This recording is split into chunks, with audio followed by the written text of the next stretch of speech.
আজি আমি আলোচনা কৰিম যে জসপ্ৰীত বুমৰাহ অবিহনে ভাৰতীয় দলত কিমান ইম্পেক্ট পৰিব।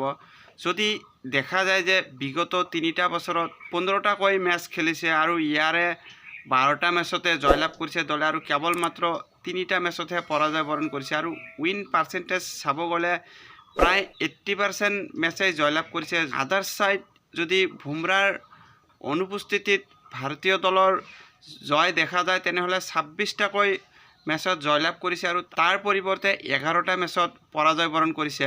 বেছি সংখ্যক মেচত ভাৰতীয় দলে জয়লাভ কৰিছে যদিও বিগত 3টা বছৰত ভাৰতীয় দলৰ হৈ জসপ্ৰীত বুমৰাহে 18টাকৈ মেচত অংশগ্ৰহণ কৰি 36টাকৈ উইকেট দখল কৰিছে আৰু তাৰ পৰিৱৰ্তে 18টাকৈ মেডেন অভাৰ্ছ কৰিবলৈ সক্ষম হৈছে।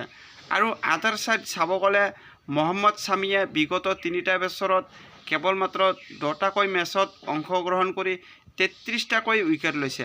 উইকেট লোৱাৰ যি কেপাবিলিটি সেই ক্ষেত্ৰত বুমৰাহ আৰু ছামিৰ মাজত হিউজ ডিফাৰেঞ্চ দেখা গৈছে যদিও কেৱল মাত্ৰ 5টাকৈ মেডেন অভাৰ্ছ কৰিছে মহম্মদ ছামিয়ে আৰু আনফালে কুলদীপ যাদৱে কেৱল 2টা মাত্ৰহে মেডেন অভাৰ কৰিবলৈ সক্ষম হৈছে। এফালে যদি জসপ্ৰীত বুমৰাহে দলৰ হৈ 18টাকৈ মেডেন অভাৰ্ছ কৰিবলৈ সক্ষম হৈছে আৰু দ্বিতীয় স্থানত মহম্মদ ছামিয়ে কেৱল মাত্ৰ 5টাকৈ মেডেন অভাৰ্ছ কৰিছে।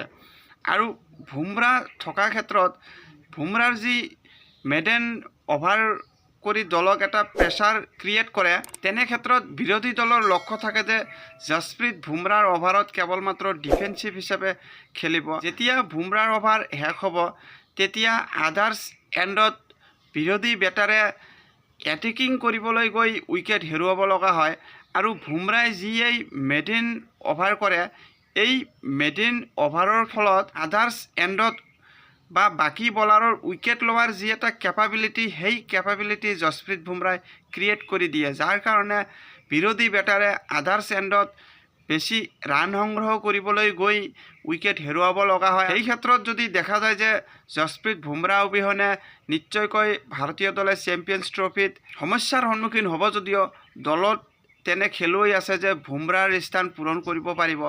আৰু যদি বিগত 2টা ICC টুৰ্ণামেণ্ট দেখা যায় ODI যি ৱৰ্ল্ড কাপ আছিলে 2023 চনত সেই 23 চনৰ ৱৰ্ল্ড কাপত জসপ্ৰীত বুমৰাহে যি ইকনমিকেল বলিং কৰিছিল যাৰ কাৰণে আদাৰ্ছ এণ্ডত মহম্মদ ছামিয়ে আহি ওপৰজুপুৰি উইকেট লৈ দলক যি এটা মোমেণ্টাম ক্ৰিয়েট কৰি আনি দিছিল। আৰু ঠিক তেনেদৰে T20 ৱৰ্ল্ড কাপতো বুমৰাহে এফালৰ পৰা যি ইকনমিকেল বলিং কৰি আছিলে আদাৰ্ছ এণ্ডত অৰ্শদীপ সিঙে কি কৰিছিল সেয়া সকলোৱে জানে। মহম্মদ ছামি আৰু অৰ্শদীপ সিঙে যি সুবিধা গ্ৰহণ কৰিছিল কিন্তু এতিয়া বুমৰাহৰ সেই কাম অৰ্শদীপ সিং বা মহম্মদ ছামিয়ে কৰিব লাগিব।